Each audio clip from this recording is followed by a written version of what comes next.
Hello and welcome to this new topic. Before tayo pumunta sa shell scripting which is to automate repetitive task, pag-aaralan muna natin ang very simple lesson. It's called alias. This is very common or na-experience nyo na in real life. So kung ang iyong pangalan ay Edward, some call you Ward. So ibig sabihin alias is just like a palayaw in a sense that you are referring to a specific thing or person pero iba lang yung gamit mo. So in this case, may mga command tayo na napag-aralan na previously. However, may mga pagkakataon na parang ang haba or like ang hirap tandaan or some like nagkakaroon ka ng mga typo error kasi napakahaba nga at gusto mong gumawa ng way para madali mo siyang ma-execute. Well, tamang-tama ang lesson na alias para dito because you can use an alias para sa specific command. So yung command niya hindi mababago but you can use a different name to execute para yun ang magamit mo so that mas convenient na sa'yo kung paano mo siya gagamitin. Ano ba ang alias? Tulad na nabanggit natin, it is an alternative way to execute a command through a custom name. Ito'y effective sa mga long and repetitive task. Custom commands is tailored to the specific user. Kasi 'di ba kung ikaw lang yung gumagamit ng server na yon at gusto mo mapadali yung trabaho mo, you can use such a command or alias para mas mabilis mong magawa yung trabaho mo. At ang maganda rito, you can add as many as you want at kung ayaw mo na, pwede rin siyang alisin. Now, paano ba tayo gagawa ng isang alias command? As you can see, bukas na yung aking terminal. I-type mo lang ang alias, sorry, wrong spelling, and hit enter. Alright, so itong mga nakikita nyo rito na result is yung mga default na meron sa system. So kapag ini-execute mo, halimbawa lang alias-l, halimbawa yan lang, in-execute mo ang L, ang katumbas niya ay yung command na ls-cf.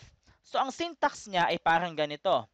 Yung word na alias, followed by a space, and then yung pangalan nung gusto mong alias. As you can see, para lang siyang variable. Equals, and then meron tayong single quotation na nasa loob niya, yung command na gusto mong i-execute. Alright.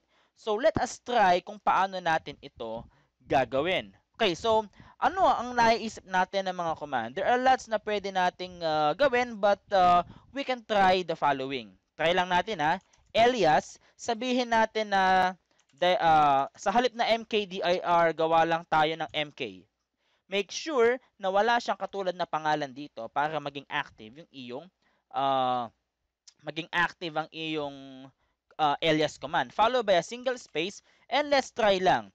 Let's put mkdir testing for alias. Kung ano man pangalan na naisip nyo. So meaning, ang syntax niya again, yung word na alias o yung command na alias followed by space and then yung custom name na gusto mo. Pwedeng pangalan mo, apelyido mo as long as ang magandang tip dito, make sure it is descriptive dun sa paggagamitan niya para madali tandaan. Followed by a equal symbol and then single quotation and then kung ano man yung command na gusto mo.